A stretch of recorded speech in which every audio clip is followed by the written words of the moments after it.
This is a longhouse. This is also called a Powhatan. Let's go inside.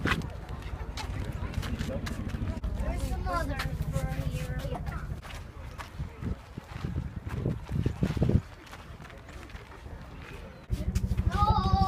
This is a bed made of animal skin.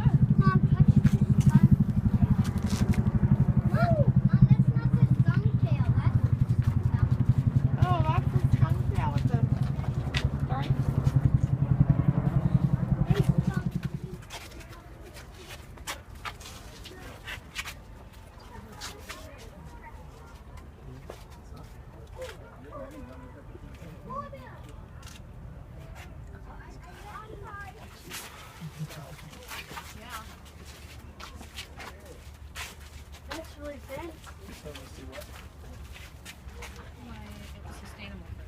I'll be going out to this.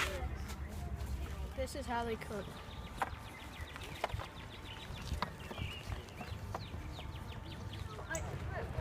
Basket, which is a mess right now, but now this is a piece of leather which shows the clothing that the Indian men and women would wear. It's just a loincloth, and that's what you'd be wearing around your waist. I'm a little overdressed for being a Powhatan out here, but you know, you can forgive that because this is it. Boys and girls aren't wearing any clothes till they're about maybe 11 or 12. They make clothes and blankets with deer hide. When they're making blankets, they leave the fur on, and when they're making clothes, they take the fur off.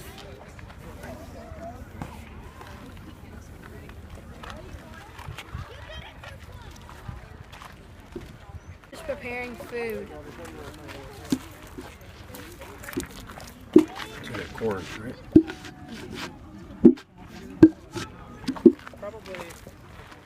This is the game that they used to play. This is made of, the dart's made of corn and feathers.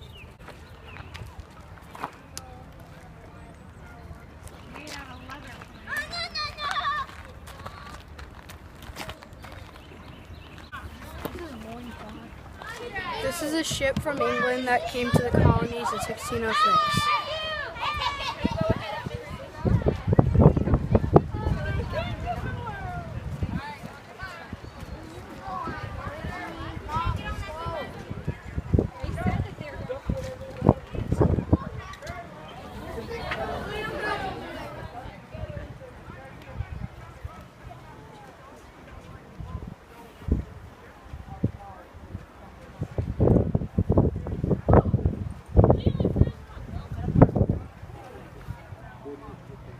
Load and fire shot. We'll talk about the weapon and how it works, and then we'll finish by firing it again, alright? How loud is it going to be? Not all that loud. It's only 1/5 of an ounce of gunpowder. About like a firecracker.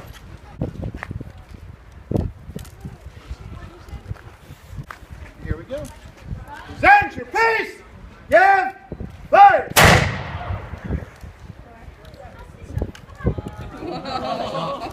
No, Justin Bieber's worse than that. Don't touch the trigger. Don't point this at anybody you don't want to shoot. One hand here, one hand here. Now you're not big enough to do it properly with the shouldering it, so. Oh, it's bigger than you, honey. This is one of the smaller ones. It is. This is, I think, about 8.5 pounds. So should you treat it as if it is loaded?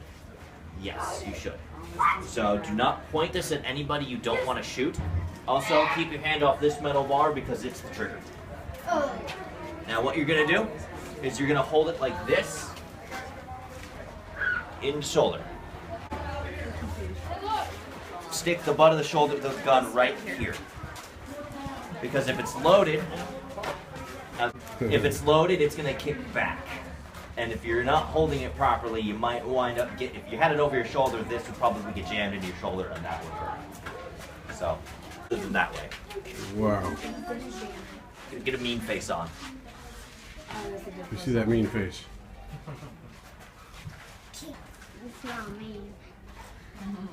All right. All right. What do you say? Thank you. Oh, yeah, See good. Andrew with metal armor on. Whoa. That was Hey, cool. soldier, you Your armor and your helmet's on backwards. Oh, it's on backwards. What would we do without you? Look at that. Woo! Ooh, yeah, mean face. Now come stand. Oh yeah, good.